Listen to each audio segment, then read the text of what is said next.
سنت یہ اللہ کے نبی صلی اللہ علیہ وسلم کی سنت ہے، اور اس سنت کے مطابق ہم اور آپ یہ عمل انجام دے رہے ہیں۔ دوسری چیز، اللہ رب العالمین نے قرآن مجید میں ایک جگہ نکاح کا مقصد ذکر کیا ہے۔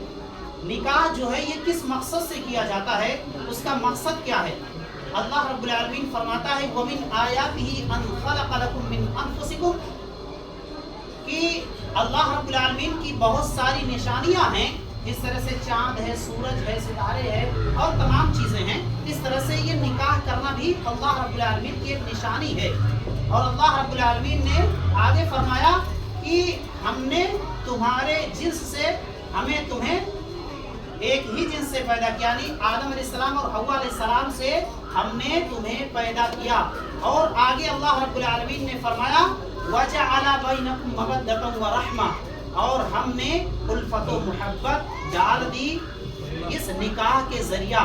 اللہ رب العالمین نے میاں بیوی کے درمیان اللہ رب العالمین الفت و محبت ڈال دیتا ہے۔ میں ایک چیز آپ کو بتاؤں کہ یہ محبت کوئی کرنے کی چیز نہیں ہے، یہ اللہ رب العالمین کی طرف سے ہوتا ہے۔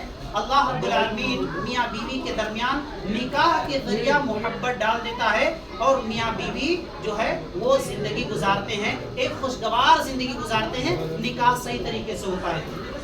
اچھا، اسی کے مقابل میں ہم اور آپ دیکھ لیں جو شادیاں بھاگ کر کے کرتے ہیں، جو شریعت کے خلاف کرتے ہیں، وہ زیادہ دیر نہیں ٹکتی، وہ شادی جو ہے بہت زیادہ دیر تک قائم نہیں رہتی ہے۔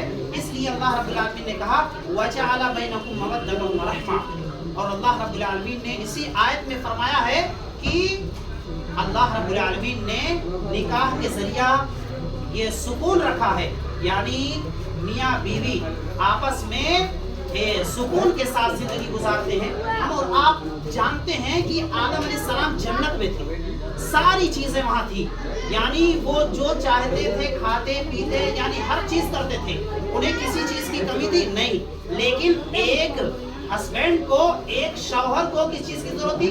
ایک وائف کی ضرورت تھی، ایک بیوی کی ضرورت تھی۔ تو اللہ رب العالمین نے سکون کے لیے آدم علیہ السلام کے لیے حوا علیہ السلام کو بنایا، پیدا کیا، انہی کے ذریعہ ہم اور آپ جو ہے اس دنیا میں پھیلے۔ اور ایک دوسری روایت کے مطابق اللہ کے نبی صلی اللہ علیہ وسلم نے فرمایا کہ میں اپنی امت پر کل قیامت کے دن فخر محسوس کروں گا، امت کی کثرت پر۔